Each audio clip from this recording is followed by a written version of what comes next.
Sering nggak sih kita ngerasa udah berdoa, udah berharap, tapi kok ya hidup kayaknya gini-gini aja, nggak ada yang berubah.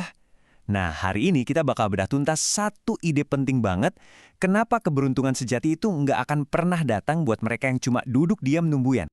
Pernah kan di posisi ini? Pengen banget hidup berubah jadi lebih baik, tapi yang kita lakuin ya cuma nunggu. Ini perasaan yang manusiawi banget kok. Tapi yuk, kita cari tahu bareng-bareng kenapa sekedar menunggu itu aja nggak akan pernah cukup. Oke, kita mulai dari bagian pertama. Duduk diam menunggu nasib. Waduh, ini nih jebakan yang sering banget bikin kita stuck. Kita berharap, kita berdoa, tapi kita suka lupa satu hal yang paling krusial, yaitu ngambil langkah pertama. Intinya tuh sebenarnya simpel banget, tapi dalam loh artinya, tidak ada keberuntungan bagi mereka yang hanya duduk diam. Ini prinsip dasar yang bakal jadi pegangan kita sepanjang pembahasan ini. Oke, cukup bahas masalahnya. Sekarang kita ngomongin solusinya. Bagian kedua, tangan yang bekerja diberkati. Nah, ini soal mengubah cara pandang kita, kalau berkat itu bukan buat ditungguin, tapi harus dijemput lewat usaha. Gini nih bunyinya, Tuhan itu memberkati tangan yang bekerja. Bukan tangan yang terlipat. Nah, ini dia kontrasnya. Tajam banget kan? Ini nunjukin di mana fokus Tuhan berada. Pada usaha kita, pada tindakan kita, bukan pada kemalasan atau sekedar pasrah. Dan ini bukan cuma pepatah modern loh, ini akarnya udah ada dari ribuan tahun lalu. Di Amsal 12 ayat 11 aja dibilang, siapa mengerjakan tanahnya akan kenyang dengan makanan. Jelas banget kan? Ada hubungan sebab akibat yang langsung, ada kerja, ada hasil. Bahkan alam pun ngajarin kita hal yang sama. Coba deh, kita belajar dari semut.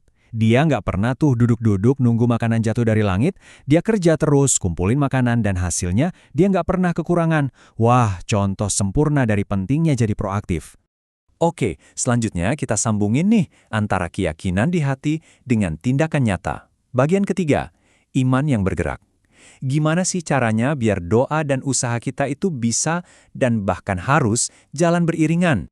Nah, yang menarik di sini adalah soal keseimbangan. Coba lihat deh, kalau kita cuma berdoa tapi nggak ada tindakan, itu namanya iman yang lumpuh.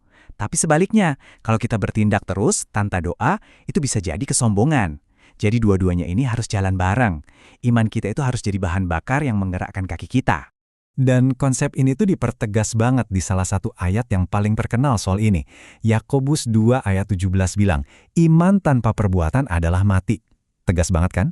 Ini artinya, iman yang sejati itu ya iman yang aktif, yang kelihatan dari apa yang kita lakukan sehari-hari.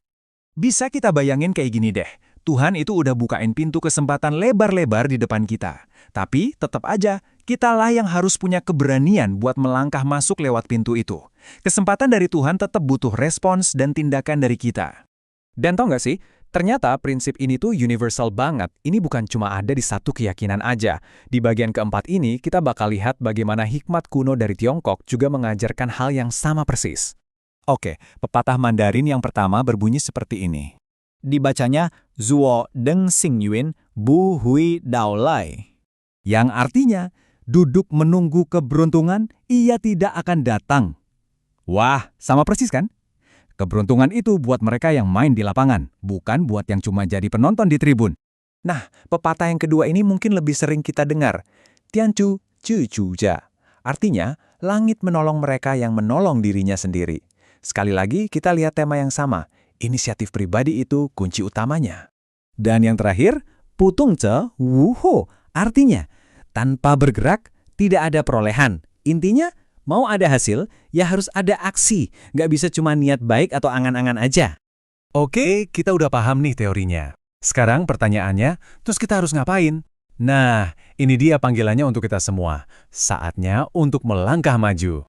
Kalau kita perhatiin deh, perintah-perintah Kristus di Alkitab itu hampir semuanya kata kerja aktif, kata kerja gerakan. Pergilah, bangkitlah, ikutlah aku. Iman Kristen itu pada dasarnya adalah iman yang dinamis dan bergerak, bukan iman yang pasif. Jadi, yuk kita bawa pesan ini jadi lebih personal. Kalau kamu pengen ada perubahan di hidupmu, di keluargamu, atau dalam imanmu, ingat, jangan cuma nunggu nasib baik datang. Jalan ke depan bisa kita ringkas jadi 3 langkah yang super simpel dan gampang diingat. Pertama, bangkit. Kedua, mulai bergerak. Dan yang ketiga, ambil tindakan. Itu aja. Bangkit, gerak, bertindak. Jadi, yuk kita pegang prinsip ini. Keberuntungan itu bukan buat mereka yang diam. Berkat Tuhan itu datang pada mereka yang mau bekerja dengan setia dan berani melangkah dengan iman. Itulah kuncinya. Dan semua ini meninggalkan kita dengan satu pertanyaan penting, satu tantangan pribadi untuk kita semua. Apa langkah pertama, sekecil apapun itu, yang bakal kamu ambil hari ini?